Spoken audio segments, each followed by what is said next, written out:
안녕하세요. 생생매거진 오늘 황진입니다. 지속가능한 도시 생태계 구축을 보여주는 제10회 대구 도시농업박람회가 오늘 개막합니다. 도시농업의 최신 흐름과 정보를 공유하고 싶은 시민들이 모이면서 이 행사는 매년 10만 명 이상이 방문하는 우리나라에서 가장 큰 도시농업 행사로 자리매김했죠. 올해는 가꾸는 초록 일상, 꿈꾸는 도시농업을 주제로 나흘 동안 행사가 펼쳐지는데요. 4개 구역으로 만든 행사장을 보니까 스마트팜이나 LED 조명 재배 같은 새로운 도시농업에 대해서도 자세하게 알 수 있겠더라고요. 이제 도시농업은 취미나 여가 활동에서 더 나아가서 기후위기에 대응하는 방법으로 길을 찾아가고 있습니다. 스마트팜이 그 대표적인 사례고요.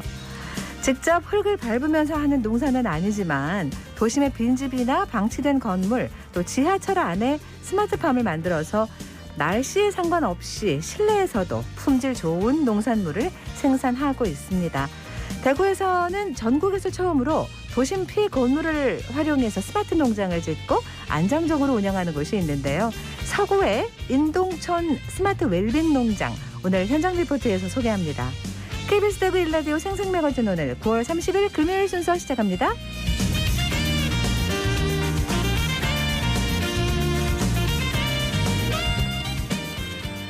생생매거진 오늘은 대구와 경북 지역 민 모두가 함께하는 시사정보 프로그램입니다.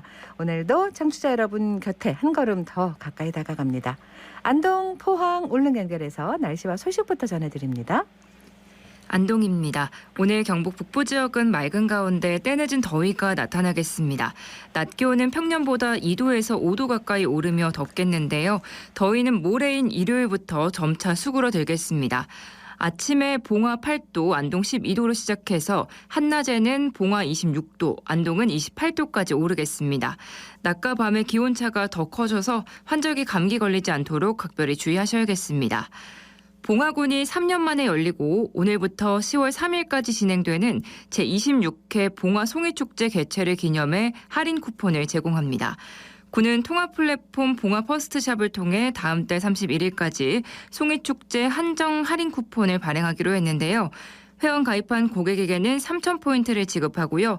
또 송이축제 할인 쿠폰 발급 코드를 입력한 고객에게는 다음 달 31일까지 사용 가능한 5,000원 할인 쿠폰을 추가로 제공합니다. 축제 방문객들은 통합 플랫폼 가맹점에서 활용할 수 있는 할인 쿠폰과 가입 축하 포인트까지 더해 혜택을 누리면서 축제를 알차게 즐길 수 있습니다.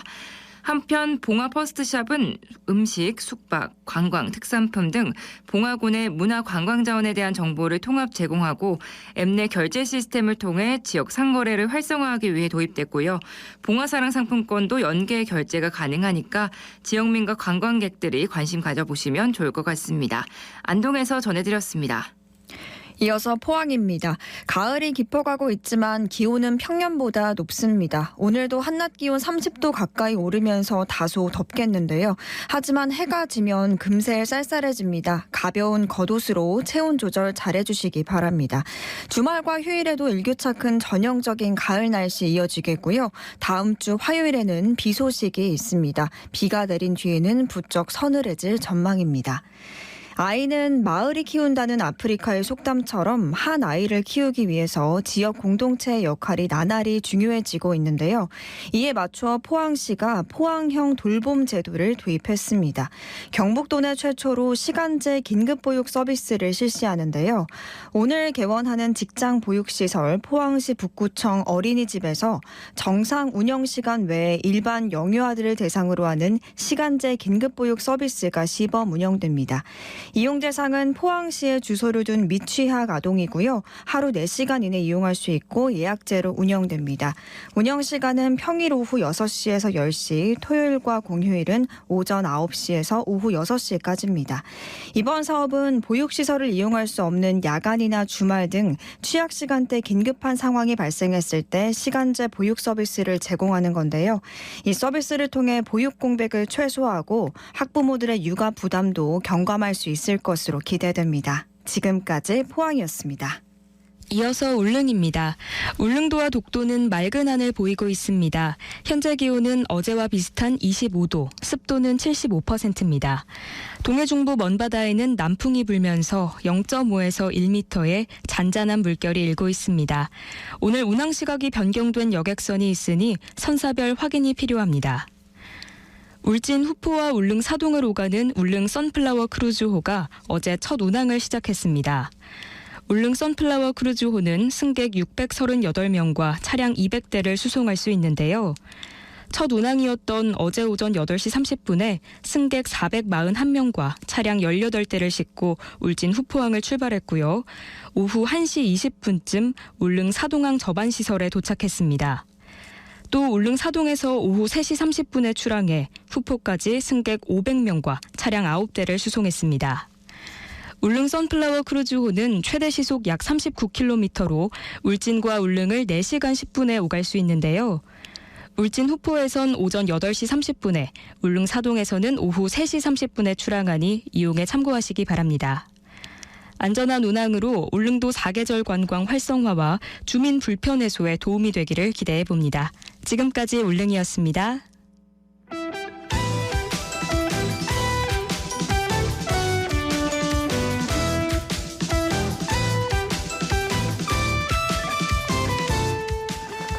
네, 오늘을 보는 키워드 뉴스 영남일보 정우태 기자와 금요일엔 함께합니다. 어서 오세요. 안녕하세요. 네, 첫 번째 키워드 뭔가요? 네, 4,000원입니다. 4,000원. 물가 관련 얘기겠죠? 혹시 택시 요금 얘기인가요? 네, 네. 예상이 맞습니다. 네. 대구 지역 택시 요금 인상안이 다음 달 결정될 전망입니다. 예. 지난 2018년 3,300원으로 인상된 이후 4년 만인데요. 최근 서울시가 택시 기본 요금 1,000원 인상을 결정함에 따라 대구에서도 택시 요금 현실화가 이뤄질 가능성이 커졌습니다. 첫 번째 키워드를 뽑아오신 이유가 있나 본데 그럼 진짜 4,000원으로 오른다는 얘기인 거예요?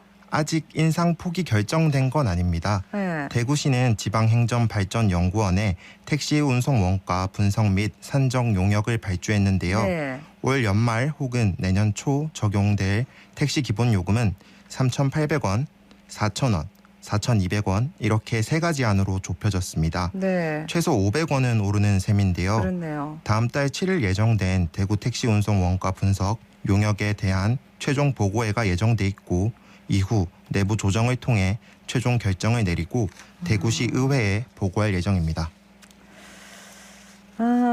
택시가 뭐 안 탄다 그러는데 또 밤에 택시 잡는 분들도 없다고 막 그러시거든요. 네. 그죠? 네, 사실 이번 택시 요금 인상이 추진된 배경에 심야 택시난이 있습니다. 택시 운행 대수가 부족하기 때문에 이런 현상이 벌어지는 건데요. 예. 실제 올 상반기 대구 지역 내 휴업 중인 법인 택시는 1,700여 대로 휴업률은 30%가 넘습니다. 네. 운행 중인 법인 택시는 2,000여 대인데 3년 전인 2019년과 비교하면 3분의 1 수준입니다. 코로나19 사태로 매출에 큰 타격을 입은 데다 요금 동결로 실질적인 소득이 줄면서 택시 기사들이 다른 업종으로 이탈한 영향으로 분석됩니다. 네. 그러니까 밤 10시 넘어가고 이렇게 버스 끊기는 시간 이후부터 특히나 더 택시 잡기 네. 힘들다. 근데 이제 이거 기본 요금 올리면 해결되는 건가요? 네, 기본 요금 인상 외에 심야 할증 시간 확대도 검토 중입니다. 네. 서울시도 이번에 요금을 조정하면서 자정부터 오전 4시까지 적용하던 할증 시간을 밤 10시부터 다음 날 4시까지로 2시간 더 연장했습니다. 네. 대구 택시 운송 사업조합 역시 이와 유사한 조정안을 대구시에 제출한 것으로 알려져 기존 요금 체계에 변화가 예상됩니다. 자, 대구도 그럼 이제 심야 시간대가 길어질 수 있다는 겁니다. 여러 상황들 업계 의견 고려해서 택시 요금 올리는 거겠습니다만 결국은 또 우리 주머니에서 돈이 더 나가는 그런 거예요. 그죠? 네, 맞습니다. 네. 대구시는 택시 요금 조정안이 결정되면 이후 노사정 실무협의회, 물가대책위원회 등 협의 절차를 거쳐 오는 11월쯤 택시 기본 요금을 최종 공포할 방침입니다. 시민들의 물가 부담을 최우선으로 고려하는 한편 불황을 겪고 있는 택시 업계의 상황을 종합적으로 검토해 최적의 타협점을 찾겠다는 입장입니다. 그래요. 11월쯤 최종 결정된다니까 어떤 결론을 낼지 좀 지켜보죠. 다음 키워드는요. 네, 철가방 극장입니다. 철가방 극장. 청도 거기 얘기하시는 건가요? 네, 경북 네. 청도 소재 코미디 철가방 극장이 뼈대만 남기고 철거될 예정입니다. 개그맨 전유성 씨가 코미디를 배달한다는 기발한 발상을 건축물로 구현해낸 철가방 극장은 독특한 공연으로 많은 관객들의 사랑을 받았는데요. 하지만 지난 2018년 문을 닫았고 수년간 방치되던 중 최근 농림부의 농촌 휘날력 플러스 사업에 선정됨에 따라 리모델링이 시행됩니다. 네. 시설 내부에는 농산물 판매장, 카페, 다목적 갤러리 등이 들어설 예정입니다. 근데 한 번쯤 안 가보신 분들 없을걸요. 저도 아이 어릴 때 여러 번 같이 가고 재미있고 그랬었는데 이제는 참 기억에서 멀어졌습니다. 네, 철가방 극장은 2011년 5월 개관해 2018년 4월까지 약 7년간 무려 4,400회에 이르는 공연이 진행된 장소입니다. 네. 전국 각지에서 공연을 보기 위해 수십만 명의 관객이 찾았고 예약 사이트에선 철가방 극장의 공연이 예매 순위 1위에 오르기도 했습니다. 맞아요. 청도 코미디 신드롬이라 불릴 만큼 그 열기는 대단했습니다. 맞아요. 그때 문 닫을 때도 참 많이 아쉬워했습니다. 네, 네. 청도 코미디가 명성을 얻으면서 공연 인프라를 갖춘 한국 코미디 타운이 청도에 조성됐습니다. 네. 공연장과 전시 체험관 등을 갖춘 국내 최초의 코미디 복합 시설인데요. 맞아요. 역설적이게도 코미디 타운 건설이 청도 코미디가 내리막을 걷게 된 단초가 됐습니다. 당시 특혜 논란을 의식한 청도군이 전유성이 아닌 다른 위탁업체에 공연 등을 맡기면서 일정과 관객 유치 등 문제가 불거졌습니다. 네. 또 철가방 극장과 코미디 타운은 시너지 효과를 내지 못하고 오히려 경쟁 관계가 맞아요. 되면서 두 시설 모두 운영난을 겪게 됐습니다.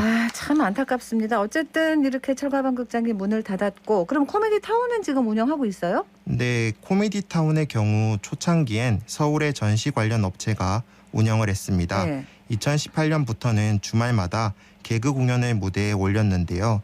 하지만 3년 만에 운영난을 견디지 못해 계약을 포기했고 현재 다른 업체에서 위탁 운영을 맡고 있습니다. 네. 이마저도 코로나19 사태로 공연을 열지 못하다가 최근엔 코미디가 아닌 마술 공연을 열고 있는 실정입니다. 네. 평일에는 지역 관광지와 연계한 체험 프로그램을 진행하고 있습니다.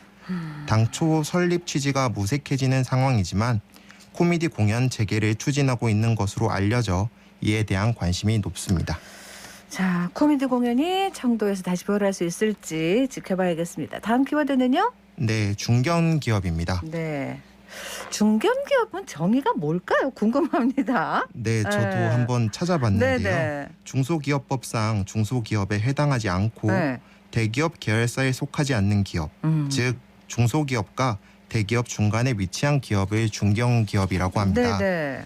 투자 활성화, 고용 창출 등 경제 성장에 중요한 역할을 하는데요. 네. 대구시와 대구상공회의소가 조사한 결과 현재 지역에는 중견기업 총 122개사가 분포해 있는 것으로 나타났습니다. 네. 전국 중견기업 가운데 대구의 비중은 2.2%로 지난 조사에 비해 0.3%포인트 줄었습니다. 대기업 본사가 없는 우리 지역에서는 이런 그 성장하는 단계 중견기업들의 어떻게 중간 허리 역할이다 이렇게 볼 수 있는 거니까 그죠? 네. 영향력이 아주 크죠? 네, 맞습니다. 현실적으로 대기업 본사 유치가 어렵다는 점을 고려하면 기술력을 갖춘 지역 중견기업을 육성하는 것이 바람직하다는 주장도 있습니다. 네. 이번 조사 결과에서 대구의 중견기업 중 제조업이 차지하는 비중은 47.5%이고 여기서 절반은 자동차 관련 기업으로 업종의 다양성은 다소 부족한 상황입니다. 네네. 자동차 산업의 호황 혹은 침체 여부가 지역 경제 전반에 미치는 영향이 커질 수밖에 없습니다. 네. 신산업 분야인 미래차 전환을 위한 노력이 중요할 것으로 보입니다. 그렇습니다. 중견기업 육성이 더 중요하다. 근데 이제 일단은 기업을 많이 만나보고 뭐가 문제고 뭐를 해야 되나를 좀 알아봐야 되겠네요. 네, 이번 조사에서 지역 기업을 대상으로 실태 조사도 시행했는데요. 대구에 본사를 두고 있어 어려운 점을 인력 확보를 가장 많이 꼽았습니다. 네. 지난해 중견기업이 채용한 인원은 2,700여 명이고 종사자 수는 3만 1천여 명에 이릅니다. 네. 기업을 운영하는 데 있어 고급 인력 유치가 수도권에 비해 불리하다는 지적이 꾸준히 제기돼 왔습니다. 또 자금 조달 시 금리 인상으로 부담이 크고 주 52시간 근로제 역시 개선이 필요하다는 의견이 많았습니다. 그렇군요. 알겠습니다. 오늘 여기서 마무리해야겠습니다. 고맙습니다. 감사합니다. 네, 금요일 키워드 뉴스 영남일보 정우택 기자와 함께했습니다. 모종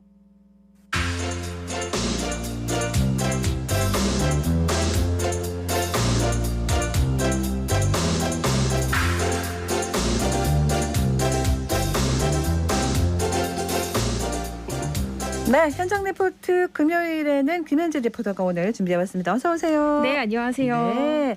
자, 오늘 시작하면서 우리 얘기했습니다. 제가 1년 내내 신선한 채소를 생산하는 스마트 농장이 대구 도심 한가운데 있다. 꼭 흙을 밟으면서 하지 않아도 되는 네. 그런 거다라고 했는데 도시재생 뉴딜 사업으로 전국 최초로 마련한 거라면서요? 네, 그렇습니다. 네. 오늘 소개할 스마트 농장은요. 서구 비산 2-3동 인동촌에 있는 스마트 웰빙 농장입니다. 네. 이곳은 도시재생 뉴딜 사업으로 폐건물을 활용해 지어져서 올해 5월에 문을 열었는데요. 수경재배 방식으로 사계절 내내 채소를 생산하고 있습니다. 건물 안으로 들어가 보니까 4단으로 된 재배시설에서 카이피라, 케일 등 샐러드용 채소 5가지가 자라고 있었는데요. 네. 파종하고 모종을 기르는 육묘실부터 실질적으로 재배가 이뤄지는 재배실, 또 수경재배 기술이 갖춰진 제어실까지 직원들과 둘러봤습니다. 모종을 옮겨 심고 수확하는 데까지는 시간이 어느 정도 걸리나요? 총 45일 걸리는데 씨앗을 심는 파종에서 3, 4일 걸려서 묘식으로 옮겼다가 2주간 키워서 다시 이제 저쪽으로 정식으로 넘겨서 4주간 하면은 45일 정도 소요된다고 이렇게 우리가 알고 있습니다. 그럼 지금 여기서 약간 뭔가 바람 소리 같기도 하고 이런 소음이 들리는데 이건 어떤 소리인가요? 습도라든가 이런 공기를 조절하는 그런 소리 같습니다. 이제 LED, 빛, 그다음에 수경 재배 시스템의 양분 공급, 전체적으로 이제 공기 내에서는 이산화탄소 농도, pH 농도 이러한 것들이 전반적으로 다 이제 여기 ICT 기반의 그 스마트 기술로 관리가 되는 그런 운영 시스템입니다. 이건 뭐예요? 자, 이게 뭐냐면 우리가 식물이 필요한 10가지 원소가 있습니다. 식물이 필요한 10가지 원소를 정확하게 이제 여기서 배합을 해서 그것을 양분으로 이렇게 물로 만드는 거죠. 이거를 스마트팜에 관련된 제어 기술을 활용해서 주기적으로 계속 순환시켜 줍니다. 이것이 이제 양분이 되는 거고요. 그러면은 여기서 지금 위층으로 끌어올려 주는 거예요? 맞습니다. 네, 그래서 순환 시스템이 우리 제1재배실, 제2재배실, 2층, 3층에 이제 전체적으로 다 순환이 되면서 공급이 되는 것들인데, 이 스마트팜의 원리는 예전에 그 어른들은 다 아실 건데 집에서 이제 콩나물 재배하던 방식이 있었어요. 콩나물 시루를 이렇게 해서 뭐 이렇게 덮어주고 그다음에 주기적으로 물도 주고 하던 그러한 부분들이 더 이제 진화한 기술을 적용해서 이제 하나의 어떤 스마트팜이라는 기술로 적용이 되고 있는 것이죠. 이게 식물들이 꽃도 그런데 그 햇빛도 있어야 되고 영양분, 뭐 바람이 통해야 되고 물도 있어야 되고 진짜 이렇게 챙겨야 될 것들이 많은데 그렇게 해도 좋은 채소들 나오겠죠? 네, 그렇습니다. 여기서 뭐 판매도 합니까? 네, 그렇습니다. 이곳에서 한 번에 재배하는 채소량이 4,000포기 정도고 하루 20kg의 작물이 수확됩니다. 대구의 한 샐러드 도시락 업체에 전량 납품하는데 물량이 너무 부족해서 지역 주민들에겐 팔지 못하고 있어서 생산 시설을 더 늘릴 계획도 갖고 있습니다. 또 채소를 팔고 얻은 수익금의 40%는 마을 발전 기금으로 쓰이고 있고 올해 말까지 월 500만 원 정도의 수익을 달성하는 게 목표라고 합니다. 이 농장 운영은 인동촌 백년마을 마을관리 사회적 협동조합이 맡고 있는데요. 조합원 6명이 농장에서 근무하면서 파종부터 포장까지 직접 하고 있습니다. 조합원들 이야기 들어보시죠.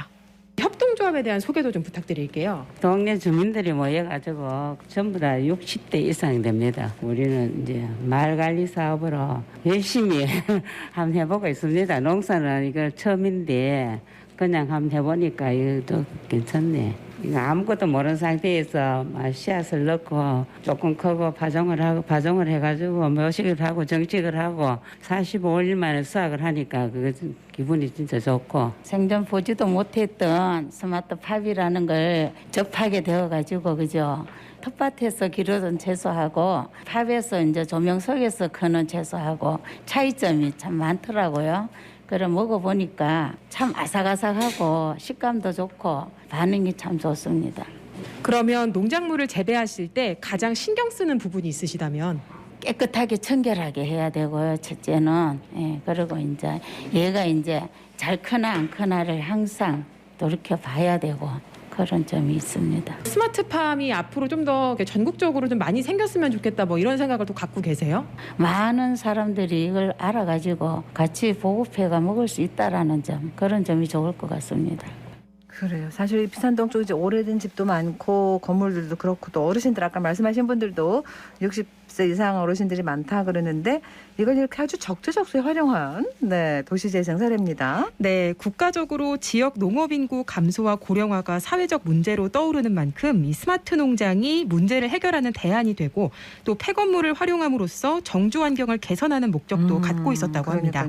무엇보다 지역 주민들이 웰빙 먹거리를 직접 재배하고 수확해서 건강을 나누는 공동체를 형성하고 수익을 만들어내는 마을 발전 선순환 체계를 마련하는 데 큰 의미가 있다는데요. 앞으로의 농장 계획을 인동촌 백년마을 도시재생지원센터 이충희 센터장에게 들어봤습니다.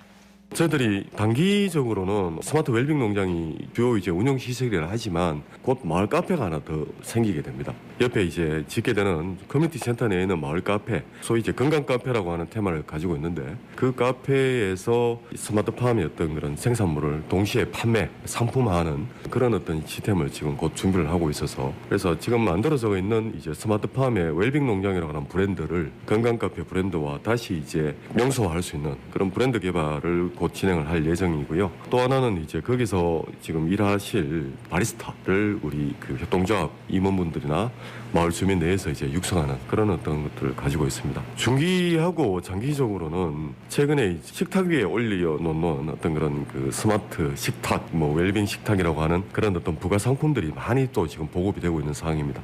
하나의 가전 제품처럼 단순히 상품에 관련된 부분들은 최소에 국한하지 않고 그런 어떤 상품 다변화, 판로 개척 혹은 뭐 이런 어떤 경쟁력을 지속적으로 이제 강화하는 그런 부분들을 더 앞으로 장기적으로 진행을 하려고 하고 있습니다. 네, 인동촌 스마트 웰빙 농장을 시작으로 새로운 방식의 도시농업 필요성과 우수성이 더 널리 알려지면 좋겠고요. 네. 도심 안에서도 미래를 준비하는 이 새로운 농업 기술이 많이 확산됐으면 좋겠습니다. 그래요. 잘 들었습니다. 네, 고맙습니다. 김현지 리포터였습니다.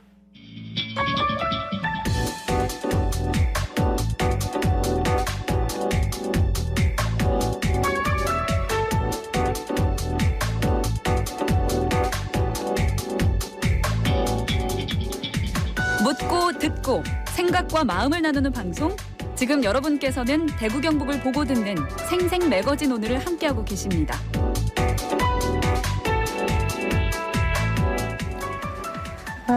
대구시의회가 오늘 본회의를 열어서 대구 시민 원탁회의 조례안 폐지를 처리하려고 합니다. 자, 오늘 다시 읽는 역사 이 시민 원탁회의 얘기 좀 해볼게요. 정만진 작가 오셨습니다. 어서 오세요. 예, 안녕하세요.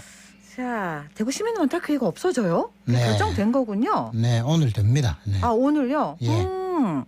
이게 세월이 좀 되지 않았습니까, 역사가? 벌써 8년 됐죠. 네. 2014년에 시작했는데 네. 제1회 주제는 대구를 안전하게 만들자였어요. 예. 400명 정도의 시민들이 모여서 직접 시정의 현안에 대해서 개선 방안에 대해서 시민 참여형으로 토론을 하는 기구였죠. 네. 시민 참여형이란 말이 중요한데 그러니까요. 그러니까 간선으로 대의기구인 기초나 광역의회 말고 시민들이 직접 참여한다. 예. 여기에 핵심적인 뜻이 있습니다.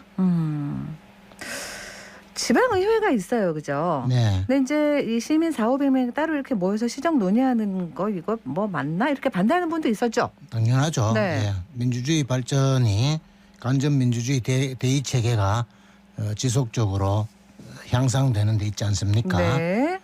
그러니까 원탁회의 처음 생길 때 대구시의회가 반대한 거는 잘못이 아니라 당연한 일이죠.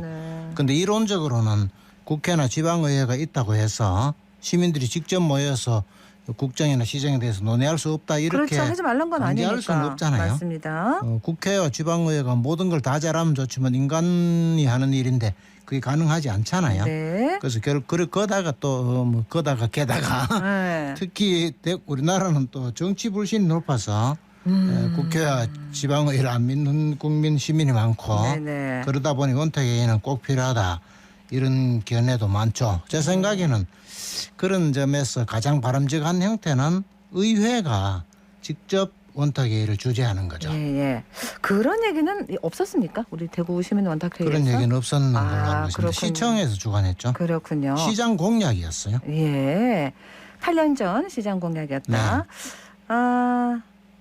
이제 어떤 성과가 있었을까가 궁금합니다. 그동안의 이야기 좀 해주세요. 네, 성과가 없어서 폐지되는 것은 아닙니다. 네네. 지금도 시청 신청사 때문에 논란들이 있습니다만 예. 시청 신청사를 새로 건설을 해야 대구의 상징성도 살고 업무의 효율성도 기할 수 있다. 이런 그렇습니다. 의견도 원탁회의에서 나온 거고요. 예. 골목과 이면도로에 차들을 무질서하게 너무 세우기 때문에 교통사고가 나니까 단속을 좀 철저히 해야 한다. 이런 의견도 건설적으로 나왔고요. 예. 지하철 사고가 2003년인가 났었는데 그로부터 10몇 년 동안 그 사고를 처리하는 이상 그러니까 추모 사업을 하는 네네. 주도하는 기관이 없었죠. 없었는데 여기서 또 논의가 돼가지고 218 안전문화재단이 만들어졌죠. 예. 어린이 안전을 위해서 CCTV가 3,000대 정도 신설되기도 했고요. 시간 관계상 다 말씀드릴 수는 네. 없지만 성과가 없기 때문에 폐지되는 것은 아니다. 그렇게 결론을 지을 수 있겠습니다. 말씀하신 것들만 들어도 활동이 가벼운 건 절대 아니었고 아주 중요한 역할들을 많이 하셨다. 그렇습니다. 라는 얘기가 되는데 왜 폐지를 할까요? 일단은 뭐 요즘 많이 여러 가지가 그렇지만 코로나 네. 탓이죠. 8년 동안 회의가 22회 열렸는데 본래 해마다 3, 4회 정도 열려고 했거든요. 네.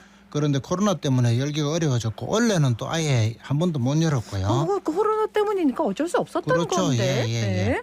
2020년부터는 또 확인은 했는데 화상회의를 하는 바람에 화상회의를 하니까 직접이라는 의미가 없어졌고 원탁이 안 되잖아요. 네. 그래서 이름 자체가 유명무실해진 점이 있는데 아무튼 없애더라도 대안이 있고 나서 없애야 되는데 대안이 없는 상태에서 지금 없앴기 때문에 모든 행정조치가 새로 시작될 때는 이제 지금 하던 것보다 새로운 대안이라고 하잖아요. 그렇죠. 그래서 시행을 하지 않습니까? 예. 그리고 또 새로운 대안이 만들어지면 또 기존 걸 없애고 이러는데 네. 이번 원탁회의는 아직 대안 없는 상태에서 그냥 없어져서 없애는 거예요? 예, 시민들 사이에 시민 의견을 수렴하는데 문제가 있지 않나 이런 의견들도 있습니다. 저는 원탁회의 그러면 옛날 그 중세시대의 기사들 영화에서 본 거 그게 이제 생각이 납니다. 그러니까 이제 다 같이 어떤 동등한 느낌? 그죠? 그렇죠. 다 같이 둥그렇게 그죠? 일반 토론은 이제 의장이 중간에 있고 양쪽으로 반대하는 맞아요. 그렇습니다. 사람들이 앉아서 서로 공격을 하면서 네. 내 의견이 옳다 이걸 주장하는 건데 그렇죠. 네. 원탁회의는 상대를 공격하거나 내 의견이 옳다는 것보다도 많은 사람들이 어떤 생각을 하고 있는지 그걸 평등한 입장에서 모으는 데 의견이 있기 때문에 여론 수렴형으로는 상당한 순기능이 있다고 말씀드릴 수 있겠습니다. 우리나라도 이렇게 원탁회의로 결정하고 이런 것들 한 게 있었을까요? 우리나라에는 이제 역사적으로 유명한 화백회의라고 우리 경상도 신라 때 있었죠. 이게 이제 원탁회의와 성격이 비슷했다고 보는데 왜냐하면은 지금 화백회의를 다루고 있는 역사책들을 보면은 그림이 실려 있는 경우에는 대체로 둥근 탁자에 사람들이 빙둘러 앉아서 회의를 해요. 그래가지고 찬반 토론을 한다기보다는 모두의 의견을 종합해서 반대하는 사람이 한 명도 없을 때까지 만장일치가 될 때까지 심도 깊은 토론을 하죠. 그러니까 자연히 이게 원탁회의를 하지 않았을까 이렇게 생각이 이제 되는 거죠. 그는 물론 화백회의는 대구 시민 원탁회의처럼 일반 시민이 누구나 참여하는 게 아니라 아주 높은 사람들만 참여했기 때문에 성격은 전혀 다릅니다. 그때는 최고 관료들 그러니까 대등이라고 불렀는데 네네. 사회에서는 제일 높은 사람 그러니까 상대등이었어요. 그 상대등은 거의 임금격이었고 그렇겠네요. 임금된 사람도 있고 이랬기 때문에 지금 우리 시민 원탁회의와는 다르다 그래 볼 수 있습니다. 보통 우리 해외에서 뭐 이렇게 좀 어떤 그런 민주적인 회의 이런 거 찾는 거 생각하면 우리는 그냥 그리스 정도로 생각할 텐데 어떻습니까? 그렇죠. 그리스 하면 민주주의의 좀 원초적인 그러니까요. 아주 본질적이고 완성된 형태 네. 뭐 이런 이미지가 있는데 네. 이미지와 사실이 다른 경우는 많죠. 사실은 이제 아테네하고 스파르타가 서로 다투는 게 그게 펠레폰네소스 전쟁이라고 해서 기원전 대략 뭐 400년 경인데 이때 아테네 인구가 14만 명 정도 됐어요. 그런데 이 중에 10만 명은 노예였습니다. 우와. 노예는 회의 참여권이 없는 건 분명하죠. 일반인은 4만 명 정도인데 여성은 참여권을 안 줬기 때문에 남자 2만 명으로 줄었고 남자 중에 어른만 참여, 성인만 참여했기 때문에 실제로는 14만 명 중에 1만 명만 회의 참여권이 있었어요. 지금 대구 시민으로 치면 250만 명 중에 17만 명만 시민권을 줬다. 그래서 완전한 민주주의와는 다르다 이래 볼 수 있습니다. 네, 그러니까 그 사실은 미국 같은 경우도 여성에게 선거권, 참정권 준 게 이게 1900년대 들어와서잖아요. 그렇죠. 유럽하고 미국도 다 1-200년밖에 안 됐습니다. 그렇습니다. 그러니까 이 계급 성별 구분 이런 게 참 심했었어요, 그죠? 그렇죠. 뭐 대단한 민주국가 도시다만 했지만.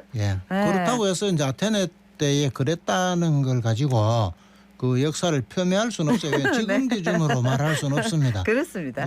세계적으로 민주주의가 완전하게 정착되는 건 대략 1789년 프랑스 대혁명 그렇게 보죠. 되기 때문에 그리스란 건 그로부터 2000년도 더 전인데 그걸 지금 기준으로 봐서 낮게 평가하기는 어렵죠. 맞아요. 아무튼 그리스는 기원전 8세기부터 임금이 없는 사회를 구성했으니까 대단하다는 점은 맞습니다. 인정을 해야 하는데 그 대신에 이제 계급 사회였고 아주 평등 민주주의는 아니라는 점에서 로마보다는 약간 정치적으로는 수준이 낮았다 그런 생각이 듭니다. 로마는 그러면은 어떻게 사실 로마를 세계에서 가장 위대한 제국이다 뭐 이렇게 평하는 책도 있긴 있는데 그렇죠. 로마는 이제 임금이 없었다는 점에서 공화정이라고 하는데 우리가 흔히 시저라고 하는 부르는 그 카이사르가 죽고 나서는 다시 황제 체제로 들어서잖아요. 그러니까 로마는 처음 생겼을 때부터 700년 정도를 공화정을 유지하면서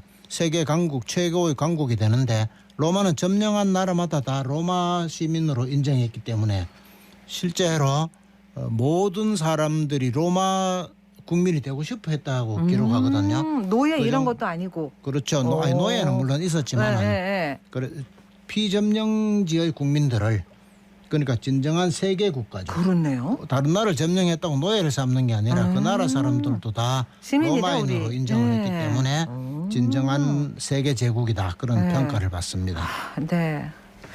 원탁회의를 우리가 지금 얘기하면서 이런 쭉 세계적인 얘기도 해주시고 있는데 이 원탁회의라는 게 일단 말 그대로 이렇게 삥 둘러앉아서 같이 그리고 옳고 그름을 판단하는 자리가 아니라 이렇게 이야기를 들어서 모으는 자리라고 얘기를 하셨잖아요. 그렇죠. 그러니까 옛날부터 지금까지 이제 원탁회의는 민주주의 사회를 상징하는 회의체라고 볼 수 있습니다.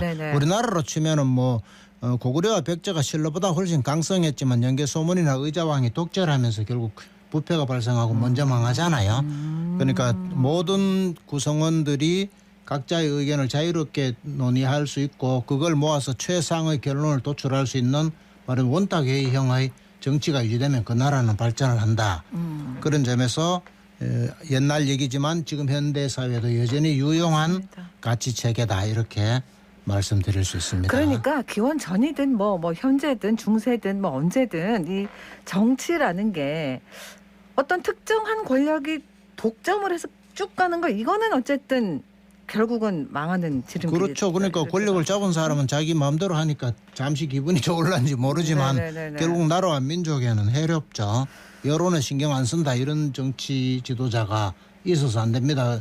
여론에 신경을 써야 하는 것이 민주주의 사회잖아요. 그렇습니다. 그래서 우리나라도 그렇게 하다가 개인도 불행해지고 나라도 불행해진 그런 사례들이 있었죠. 맞습니다. 지금 또 반성할 일입니다. 그런 정치학 이론을 알면 실행에 옮기는 거 하면 되는데 그죠? 왜 그렇게 안 될까요? 일본 제국주의 교육을 받은 것도 있고 또 독립 이후에는 가족 이기주의적인 그런 가치관이 자꾸 심어져서 그런 민주주의적인 이제 토론에 훈련이 안 된 사람이 많았고 네. 그런 분이 또 지도자가 국가 지도자, 사회 지도자가 되니까 결국은 그 식으로 몰고 가다가 국가도 사회도 단체도 불행한 결과를 초래하게 되는 예가 많았죠. 특히나 또 우리나라 사람들 이렇게 뒤에서 쭉 앉아서 얘기하는 건 잘하는데 자 앞에 나와서 네 의견 얘기 좀 해봐 이러면 또 그러니까 우리 그런 속 멍석 깔아주면 안 한다 뭐 이런 얘기 있잖아요, 그죠? 예. 그런 것도 좀 교육이 필요하겠어요. 의견을 그렇죠. 도출하는. 학교에서 원탁 회의형의 이 민주적인 토론 방식을 가르치고 배우고 연습하는 그런 훈련이 정말 필요하다고 생각이 듭니다. 원탁회의가 그러니까 다시 뭔가 저 의견을 모아서 어떻게 할 것인가를 얘기한 게 아니라 그냥 오늘 없어지는 걸로 결정이 난 겁니까? 예, 오늘 납니다. 네, 의회 회의에서. 네, 알겠습니다. 대안이 나오겠죠. 네, 예, 또 지켜봐야겠네요. 오늘 선생님 여기까지 듣고 마무리할게요. 고맙습니다. 예, 고맙습니다. 신익문 역사 정만진 작가와 함께했습니다.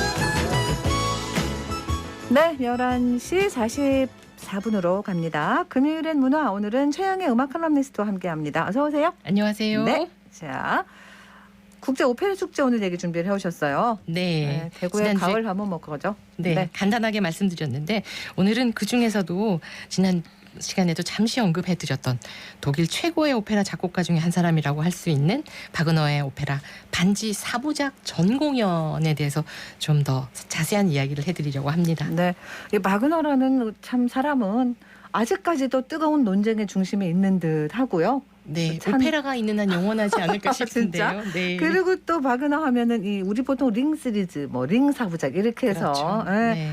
바그너리안까지 생길 만큼 정말 그렇죠. 대단한 음악가긴 합니다. 네. 근데 사실은 오페라라는 것 자체가 좀 어렵기도 한데다가 네. 바그너 작품은 진짜 어렵더라고요. 네. 그렇지만 오페라를 맛보시고 오페라를 좋아하시는 분은 일단은 봐야 한다. 한 번은 보시고 네. 자신의 기호에 맞게 좋다 나쁘다를 말씀하셔야 되는 게 아닌가 싶습니다. 네.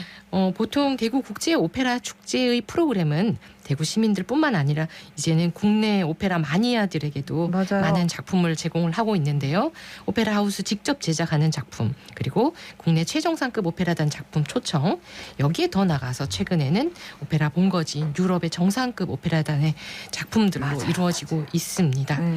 특히 21세기 오페라 작품 공연 스타일과 불멸의 오페라 아리아들을 감상할 수 있는 기회를 바로 대구 국제 오페라 하우스, 대구 국제 오페라 축제가 지금 제공하고 있다라고 생각하고 있는데요. 네. 이런 대구 국제 오페라 축제가 한 작곡가의 작품을 그것도 4개 작품을 한 기간 안에 다 하다니 일반 시민들은 어떻게 이런 변화적인 프로그램을 하고 생각하실 것 같아서 준비를 했습니다. 진짜 엄청납니다. 그죠? 네. 이게 뭐 공연도 막 나흘씩 밤씩 하고 이러고 하는 거잖아요. 링스 그렇죠. 연이어서 한다면. 맞습니다. 네.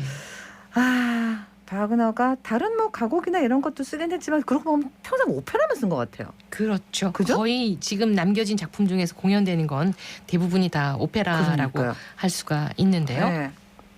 독일 후기 낭만주의의 대표적인 작곡가라고 꼽히는 바그너의 최고의 역작인 니벨룽의 반지 4부작은 그만큼 오페라 역사뿐만 아니라 클래식 음악 역사에서 굉장히 중요한 의미를 가지고 있습니다. 네. 음악과 연극이 만난 오페라가 처음 등장한 1600년 이탈리아에서부터 텍스트를 담당한 대본 작가와 음악을 담당한 작곡가는 투톱으로 이렇게 함께 작업을 해서 작품이 완성이 됐었습니다. 네네. 이 바로크 최고의 인기 작곡가였던 핸델에게는 자코모 로시라는 대본 작가가 있었고요. 모차르트에게는 다 폰테가, 베르디에게는 피아베가, 그리고 푸치니에게는 2명의 작가가 있었는데요. 자코자와 일리카라는 히트작, 그렇죠. 제작 콤비가 반드시 존재했었습니다. 맞습니다. 그런데 바그너는 400년이 넘는 오페라 역사에서 거의 유일하게 대본과 음악을 직접 혼자서 다 쓴 그러게 인물입니다. 말입니다. 네. 오페라라는 장르 자체가 일단 종합 예술 뭐 이렇게 하잖아요. 그렇죠. 노래하죠, 연주하죠, 연기하죠. 그렇죠. 온갖 걸 다 세트 막 이런 것까지 하는데 네. 어떻게 그걸 혼자 대본을 쓰고 네. 곡을 쓰고 그랬을까요, 그죠? 예전에 어느 오페라 작곡가가 남긴 그 글에서 잠시 말씀을 드리자면 네. 일단은 아리아 중심의 노래의 선율을 만들어서 여기에 이제 반주랑 오케스트레이션이 들어간다고 합니다. 네. 네. 물론 이 출발 전에 대본 작가의 텍스트가 그렇죠. 있어야 되겠죠. 맞습니다. 그런데 평생 20여 편에 20편에 가까운 오페라를 쓴 바그너가 여기에 직접 대본을 쓰고 곡을 붙였다. 대단한 일이기도 하고 겁니다. 이 시간이 거의 2배로 걸렸다라고 그렇죠. 생각할 수밖에 없을 것 같습니다. 예, 예. 그 전에도 그 후에도 있었을까요? 이렇게 혼자 한 게? 우리가 아는 유명한 작곡가들 반열에서는 네, 바그너를 제외하고는 거의 그렇죠. 없었다라고 할 수 맞습니다. 있는데요. 근데 또 어떻게 보면 혼자 자기가 이제 모든 걸 다 하니까 완전 이건 내 작품 이렇게 또 얘기할 수 그렇죠. 있을 것 같아요. 바로 그렇죠? 그 평론가들과 음악학자들이 가장 높이 평가하고 있는 부분이 바로 그 부분입니다. 네. 자신이 생각한 텍스트에 음악이 더 들어가고 맞아요. 덧붙여졌기 때문에 더 상징적이고 그리고 철학적 의미를 담고 있다고 평가를 하고 있습니다. 오페라의 대본을 직접 썼다는 건 또한 그만큼 문학적 소양이 뛰어났다라는 말과도 같은 그렇네요. 의미인데요. 예. 특히 바그너가 동시대의 위대한 철학자 니체를 감동시켰다라는 일화는 그의 능력이 탁월하다. 특히 자신을 잘 포장하고 자랑하는 능력은 뭐 엄청 뛰어났다라는 건 이미 다들 알고 계실 걸로 근데 믿습니다. 문학적 소양이 풍부했다는 건 진짜 뭐 부정할 수 없는 사실이니까. 그렇죠. 네, 남겨져 있는 게 저서도 아직까지도 많이 맞습니다. 읽혀지고 있습니다. 네. 참 이전에는 없었던. 네. 그래서 세계 다른 유럽의 여러 나라들 음악가들 프랑스 같은 데도 이 바그너를 받아들일 것이냐 안 받아들일 것이냐로도 파가 나뉘고 이랬잖아요. 그렇죠. 이게 뭐지? 막 이런 생각을 했어요. 바그너 당대에는 일단 유럽에서는 그 유행을 다들 거부할 수 없었기 때문에 러시아 톨스토이조차도 바그너에 대한 호불호를 표시할 만큼의 인기가 있었다라는 것이 증명이 됐었는데요. 이 바그너의 오페라, 특히 바그너리안이라는 이런 또 맹목적인 팬들을 낳게 한 거는 바로 그 이탈리아 오페라가 처음 표방했었던 고대 그리스의 비극이라는 이 소재를 조금 다르게 차별화한 독일 오페라, 독일 북유럽의 신화에서 가져온 니벨룽겐의 반지라는 최종 작품으로 바그너가 자신을 독일을 대표하는 오페라 작곡가라는 것을 보여주었기 때문이 아닐까 싶습니다. 반지 4부작은 작품 자체도 총 연주 시간이 거의 반나절, 12시간이 넘는 시간이기도 하지만요. 작곡하는 데만 26년이라는 시간이 걸렸다라고 이야기를 하고요. 그래서 스스로가 자신의 이 반지 4부작과 후반기 오페라들을 아까 말씀하신 종합예술, 총체예술, 무직, 드라마, 악극이라고 악극이라고 그죠? 네, 오페라가 아니라 악극이라고. 그러니까 독일 음악이 참 대단한데 그러니까 모차르트 이후로 예를 들어 오페라 이랬을 때는 이탈리아를 생각한단 말이죠. 그렇죠. 없죠 사실. 그러니까 그거를 바그너가 사실은 맞습니다. 갖고 온 거의 느낌도 사실 큰 것 같아요. 맞습니다. 바로 그 점이 그죠? 바로 독일인들에게 혹은 유럽 여러 클래식 음악 팬들에게 바그너라는 작곡가를 인정하게 하는 부분이 아닌가 싶은데요. 바그너가 총체예술이라고 불렀던 자신의 오페라 안에는 음악과 연극의 만남이 아니라 그 차원을 넘어서서 음악과 문학, 연극, 철학, 무대의 여러 가지 기술, 예술들을 다 합쳐서 자신의 작품 한 작품을 보면 다른 예술은 즐기지 않아도 된다라고 이야기하는 의미로 무직, 드라마 독일어에 그리고 오늘날 우리는 이것을 악극이라고 번역을 하고 있는 겁니다. 그렇습니다. 대단한 자부심이지만 바그너의 오페라를 보신 분들은 또 그의 말이 맞다라는 이야기를 하는 게 아닌가 싶고요. 또 무엇보다 바그너 오페라의 또 그 큰 장점이자 업적은 오페라 역사에서는 이 청중과 함께하는 교감 때문에 불협화음, 후기 낭만주의의 불협화적인 어떤 유행을 거의 받아들이지 않았는데 바그너는 자신의 오페라에서 여러 감정적인 부분의 상징성과 조화를 이루어서 불협화적인 오페라를 만들어냈습니다. 곡에서 기악곡에서 그런 것들을 표시한다는 그렇죠. 거죠. 표현한다는 거죠.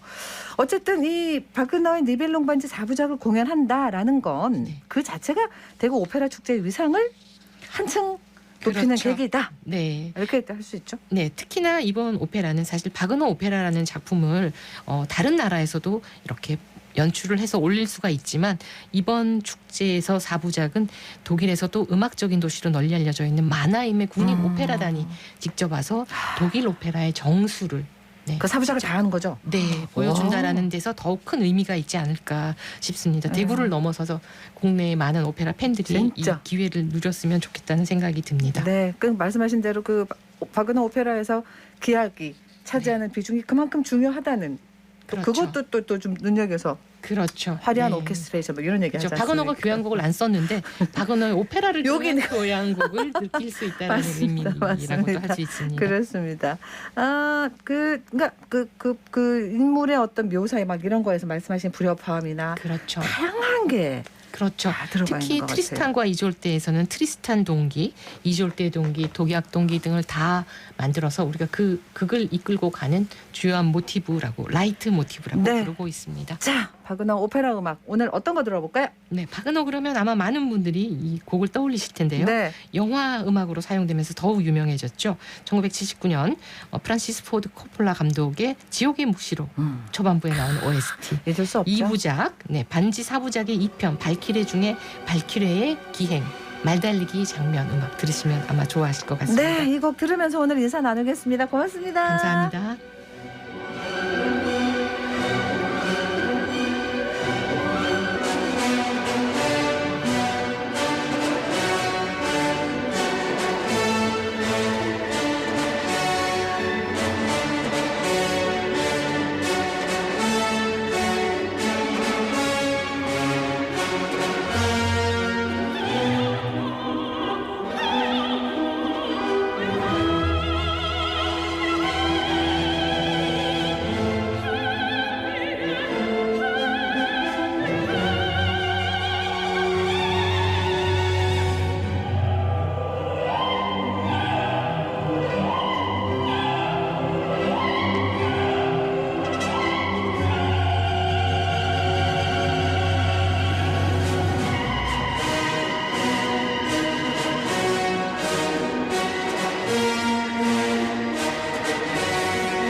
네, 교통정보로 갑니다. 서유리 리포터.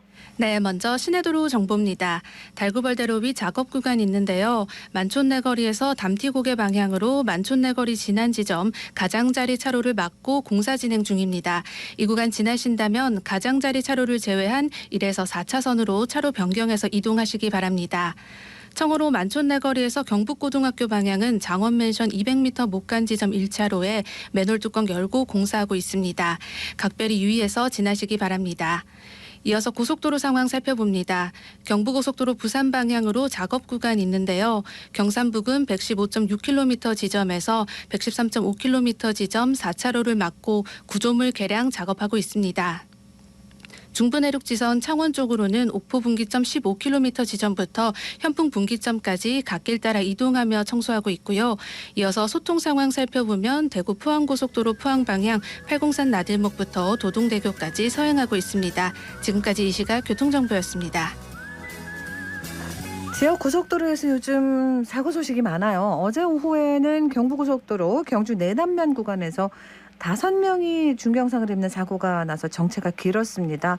또 대구 부산 고속도로 청도 휴게소 인근에서도 화물차와 승용차 추돌이 있었는데 지난 주말 전국적으로 차량 530만 대가 이동했대요. 연휴로 이어지는 이번 주말도 이제 9월 말 10월 초가잖아요. 주요 도로 정체 감안하시고 안전하게 운전하시는 거 정말 잊지 마셔야겠습니다. 9월의 마지막 날 30일 금요일 생생매거진 오늘 여기까지입니다. 10월에 인사드릴게요. 함께해 주신 여러분 고맙습니다.